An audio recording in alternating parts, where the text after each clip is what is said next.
Karma yang pantas untuk suamiku yang suka selingkuh.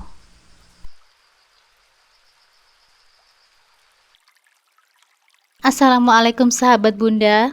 Semoga Allah selalu memberikan kesehatan dan kebahagiaan untuk kita semua. Buat sahabat Bunda yang sudah subscribe, semoga rezekinya dilancarkan ya. Amin ya robbal alamin.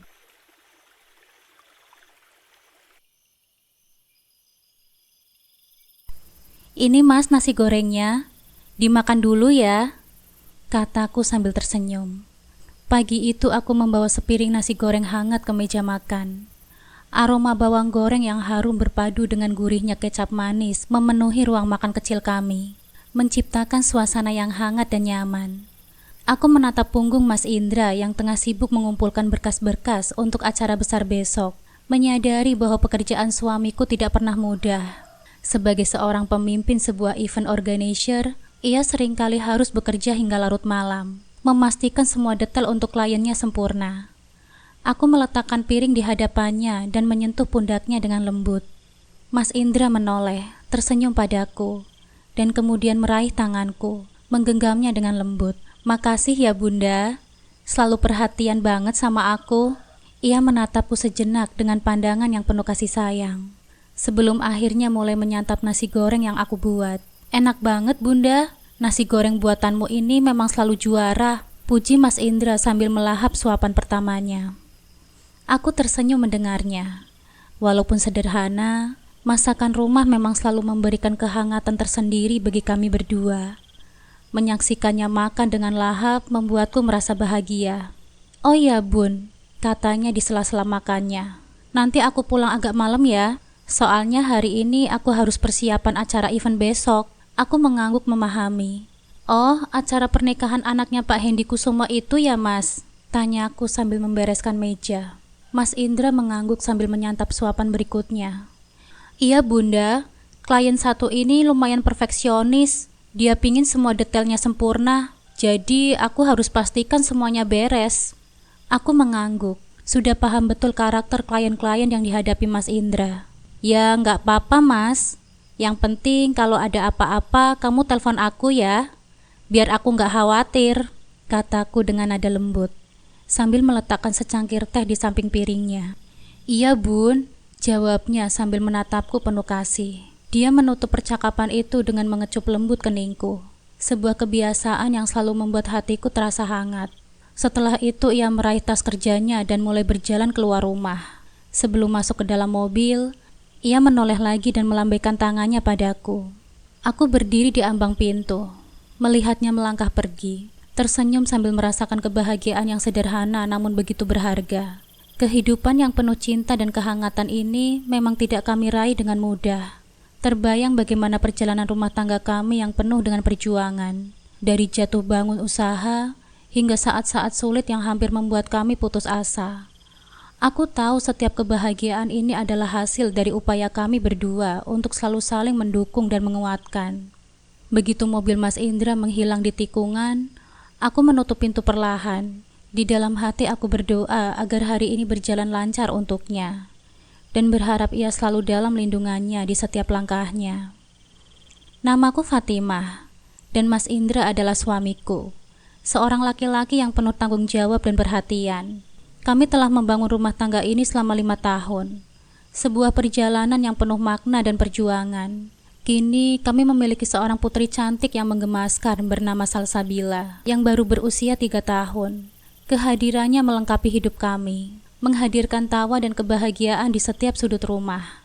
Namun kehidupan harmonis yang kami nikmati saat ini tidak serta-merta kami dapatkan tanpa tantangan. Di awal pernikahan kami, kehidupan kami terasa begitu menjanjikan.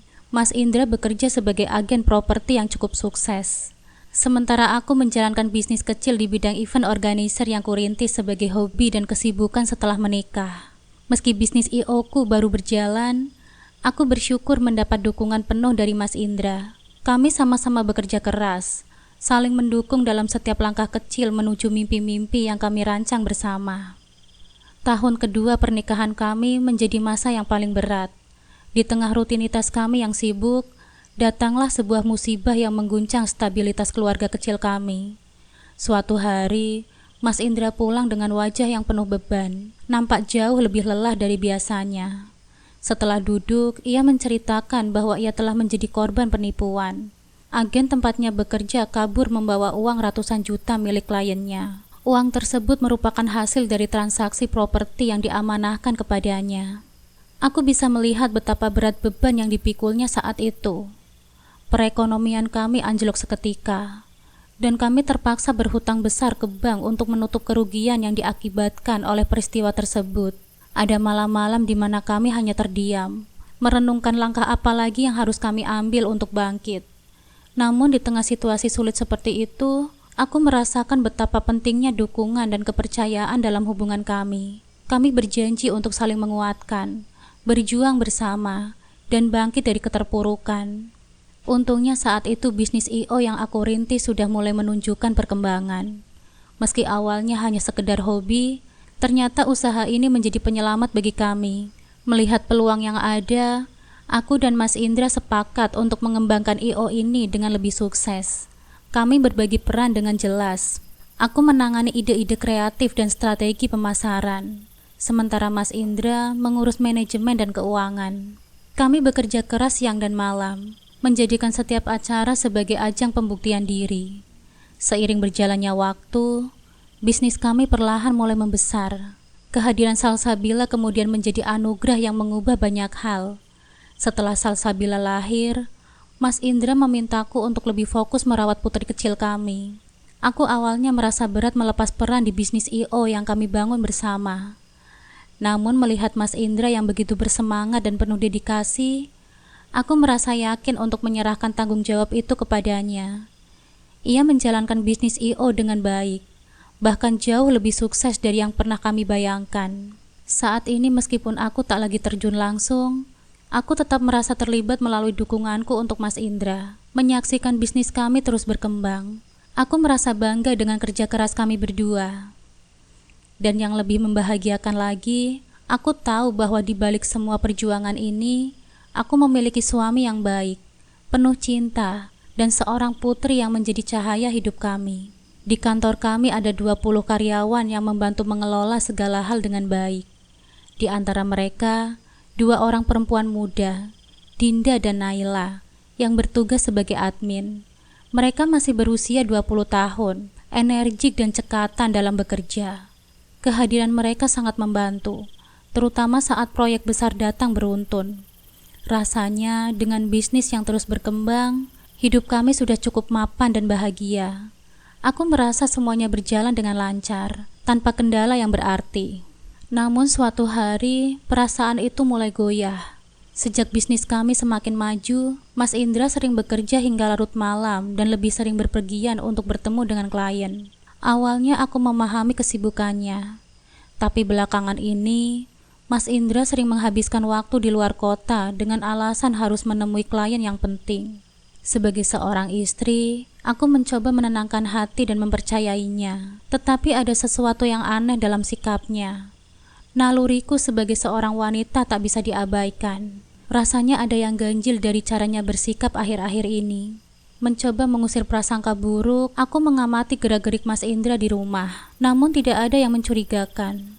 Ia tetap ramah, penuh perhatian, dan selalu memastikan kami baik-baik saja.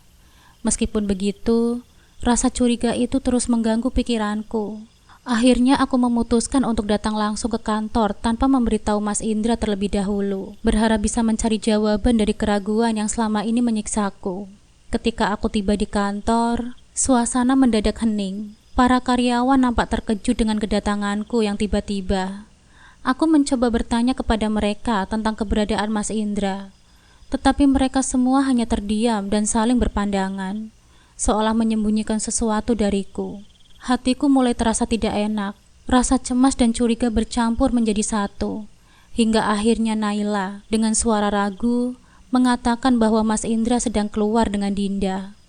Mendengar hal itu, hatiku seolah diremas-remas. Aku mencoba meredam emosiku, namun rasa cemburu dan sakit hati sulit kuabaikan. Mengapa Mas Indra harus keluar bersama Dinda tanpa memberitahuku terlebih dahulu? Aku segera mengambil ponsel dan menghubungi Mas Indra, mencoba tetap tenang meski suara hatiku sudah kacau balau. "Kamu di mana, Mas? Kenapa nggak ada di kantor?" Tanya aku berusaha menahan nada suaraku. Di seberang telepon, Mas Indra terdengar tenang. "Aku lagi di restoran, Bunda, dengan klien dan Dinda yang juga ikut. Kami sedang membahas detail acara klien," jawabnya tanpa ragu. "Kenapa harus ada Dinda, Mas?"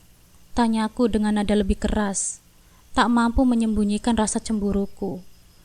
"Dinda itu kan pandai berkomunikasi, Bunda. Proyek-proyek besar ini sering melibatkan Dinda karena dia punya skill yang bagus dalam negosiasi dengan klien. Kalau Bunda nggak percaya, kita bisa video call sekarang juga, Bunda, supaya Bunda bisa melihat langsung," katanya dengan suara lembut namun meyakinkan. Mendengar jawabannya yang tenang, aku merasa malu. Rupanya dugaanku tak beralasan.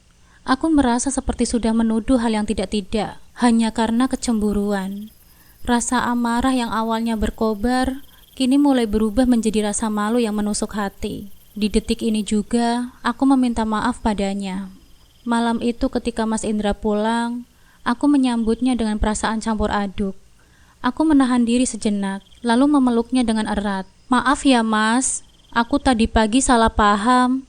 Aku cuma takut kehilangan kamu, Mas," bisikku dengan suara bergetar. Mas Indra tersenyum, membelai kepalaku dengan lembut. "Bunda nggak perlu minta maaf. Aku tahu kok. Semua itu karena Bunda sayang kan sama aku," katanya dengan lembut, seolah mengerti seluruh rasa khawatirku tanpa perlu aku ungkapkan lebih lanjut. Sebagai tanda permintaan maaf, malam itu aku menyiapkan makanan kesukaannya. Kami menikmati makan malam bersama dengan suasana yang hangat dan penuh pengertian. Sejak saat itu, aku berusaha menghilangkan rasa cemburu berlebihan dan lebih mempercayai Mas Indra. Aku belajar bahwa kepercayaan adalah fondasi penting dalam hubungan kami, dan aku harus lebih bijak dalam menyikapi setiap situasi. Sejak kejadian itu, aku membiarkan Mas Indra mengurus bisnis sepenuhnya tanpa terlalu mencampuri urusannya di kantor. Kepercayaan yang kami bangun kembali membuat kehidupan kami lebih damai.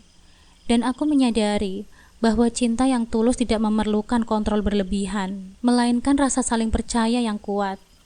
Beberapa bulan setelah kejadian itu, aku mulai merasakan perubahan sikap Mas Indra. Ia semakin sering pulang larut malam, namun kali ini aku memilih untuk diam. Aku mencoba menahan diri agar tidak menuduhnya sembarangan, seperti kejadian yang lalu. Ketika rasa cemburu tak berdasar itu justru membuatku malu.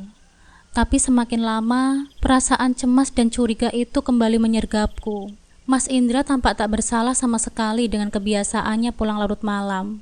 Seolah-olah tidak ada yang perlu dijelaskan padaku.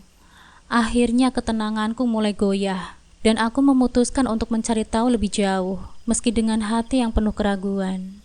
Suatu malam, saat sedang mencuci baju, aku tidak sengaja menemukan selembar bon dari sebuah hotel di kantong jaket Mas Indra. Aku terdiam, ada perasaan tak nyaman yang tiba-tiba muncul. Jantungku berdegup kencang. Bon hotel? Untuk apa Mas Indra ke hotel tanpa memberitahuku? Aku berusaha menenangkan pikiranku dan tidak langsung menuduhnya, takut mengulangi kesalahan yang sama. Namun ketenangan itu tak berlangsung lama. Pikiran buruk mulai menghantuiku, dan aku merasa perlu memastikan apa yang sebenarnya terjadi. Beberapa malam kemudian, Mas Indra tertidur lelap. Saat Mas Indra tertidur lelap, aku memberanikan diri mengambil ponselnya dan membuka galeri foto. Aku terkejut ketika menemui banyak foto dirinya bersama Dinda. Bukan hanya foto-foto di kantor, tetapi ada juga foto mereka berdua di berbagai tempat wisata. Setiap foto itu seolah memberi bukti yang tak terbantahkan tentang kedekatan mereka, kedekatan yang tak seharusnya ada. Tanganku gemetar ketika beralih ke pesan-pesan mereka. Setiap kata dan kalimat dalam percakapan mereka terasa seperti belati yang menusuk di hatiku. Mereka berbicara dengan nada yang mesra, saling mengungkapkan perasaan yang selama ini aku pikir hanya milikku. Aku tercekat membaca pesan-pesan yang penuh kasih sayang yang mereka kirimkan. Dan saat itu juga, aku tahu bahwa dugaanku benar. Tak mampu menahan amarah, aku membangunkan Mas Indra. Dengan suara keras aku menunjukkan isi ponselnya dan menamparnya. Mas Indra terbangun dengan keadaan terkejut. Matanya memancarkan rasa bersalah yang mendalam. Tanpa banyak bicara, Dia berlutut di hadapanku, menangis dan meminta maaf. Aku hilaf, Bunda. Semua ini karena salahku. Aku menyesal, Bunda. Sungguh, aku berjanji tidak akan mengulanginya lagi. Aku akan memecat Dinda besok, katanya dengan nada yang penuh penyesalan. Namun malam itu aku tak ingin mendengarkan permintaan maafnya. Terlalu sakit untuk sekedar memaafkan dalam sekejap. Aku pergi meninggalkan Mas Indra dalam keterdiaman. Memilih tidur di kamar Salsabila sambil memeluk putri kecil kami yang tengah terlelap. Malam itu aku merasa bahwa dunia kami yang sempurna telah hancur berkeping-keping. Keesokan harinya, suasana rumah masih diselimuti dengan ketegangan. Tanpa banyak bicara, Mas Indra pergi ke kantor. Aku mencoba menahan emosiku, meski luka di dalam hatiku masih terasa nyata. Beberapa saat kemudian, aku mendapat kabar dari Naila bahwa Mas Indra benar-benar telah memecat Dinda, meski tega ada perasaan kasihan yang menyelinap. Aku tahu Dinda bekerja untuk membantu biaya sekolah adiknya, namun rasa sakit yang ditimbulkannya padaku tidak bisa kulupakan begitu saja. Aku merasa keputusannya untuk pergi adalah yang terbaik, agar tidak ada lagi celah untuk pengkhianatan dalam hidup kami. Sebulan berlalu sejak Dinda meninggalkan kantor. Selama itu Mas Indra berusaha keras untuk memperbaiki hubungan kami. Ia tidak lagi pulang larut malam, selalu memberiku kabar jika ada urusan pekerjaan yang mendadak. Setiap akhir pekan, ia meluangkan waktu untuk mengajakku dan Salsabila berjalan-jalan atau sekedar makan di luar, mencoba mengisi kembali kebahagiaan yang pernah hilang. Di sisi lain, aku berusaha membuka hati dan menghilangkan sisa-sisa keraguan yang sempat menyelimuti. Pelan-pelan keharmonisan dalam keluarga kami mulai kembali. Kini aku mulai merasakan ketulusan Mas Indra untuk kembali menjaga dan membahagiakanku. Meski rasa perih itu masih sesekali muncul, aku memilih untuk melangkah ke depan, bersama dia dan putri kecil kami, Salsabila. Kepercayaan yang pernah goyah, kini perlahan-lahan kami bangun kembali, dan setiap hari adalah upaya untuk memperbaiki yang telah rusak. Aku sadar perjalanan kami masih panjang, dan aku berharap keikhlasan ini akan membawa kami pada kebahagiaan yang lebih kuat dari sebelumnya. Namun sore itu, ketenangan yang aku pikir sudah kurai seketika hancur ketika ponselku berdering. Nomor tidak dikenal tertera di layar, dan aku mengangkatnya dengan rasa penasaran. Halo, apa ini benar dengan istri Pak Indra? Suara di ujung telepon terdengar resmi, tegas. Namun ada sedikit nada serius yang membuat jantungku berdeguk lebih kencang. Iya benar, saya istrinya. Ada apa ya Pak? Tanyaku mulai menyelimuti kegelisahan. Saya dari kepolisian Bu. Kami ingin memberitahukan bahwa suami Anda mengalami kecelakaan lalu lintas. Ucap petugas itu dengan nada hati-hati. Saat ini beliau sedang dalam perjalanan menuju rumah sakit untuk mendapatkan perawatan. Seketika kepalaku terasa berat ingin pingsan. Hampir tidak bisa percaya bahwa apa yang baru saja aku dengar. Kecelakaan, ulangku dengan suara bergetar. Bagaimana keadaannya sekarang, Pak? Apa dia baik-baik saja? Kondisinya cukup serius, Bu. Tapi saat ini tim medis sedang menangani suami Anda. Jawabnya berusaha menenangkan. Aku menghela nafas panjang, mencoba menenangkan diriku. Namun sebelum aku sempat berbicara lagi, petugas tersebut menambahkan. Dan satu hal lagi Bu, di mobil tersebut kami menemukan seorang wanita yang juga terluka parah dalam kecelakaan itu. Aku terdiam. Wanita, hati kecilku berontak, menuntut penjelasan lebih lanjut. Wanita? Maaf, siapa wanita itu Pak? Apakah dia rekan kerja suami saya? Tanyaku penuh harap, berharap bahwa jawabannya akan menjelaskan kebingunganku. Untuk identitasnya, kami belum bisa memastikan lebih lanjut, Bu. Tapi kami mohon agar Anda segera datang ke rumah sakit untuk mendapatkan informasi selengkapnya.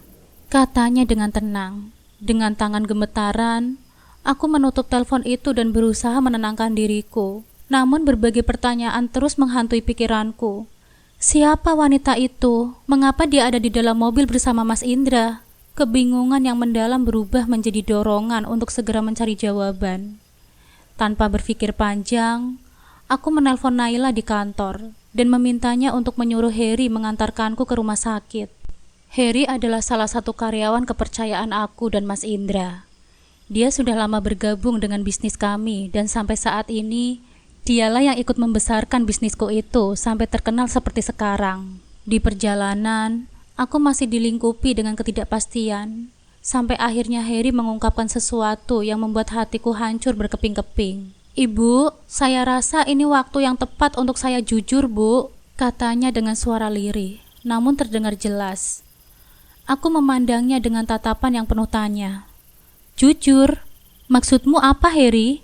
Dengan raut wajah yang penuh penyesalan, Heri menarik nafas dalam-dalam sebelum akhirnya melanjutkan. "Selama ini, Pak Indra masih berhubungan dengan Dinda, Bu. Mereka sering bertemu, dan saya yang biasa mengantarkannya ke rumah Dinda." Kata-kata itu bagaikan pisau yang menghunjam tepat di dadaku. Kepalaku berdenyut, dan mataku terasa panas. Namun Heri melanjutkan sebelum aku bisa mengungkapkan amarah yang mulai muncul.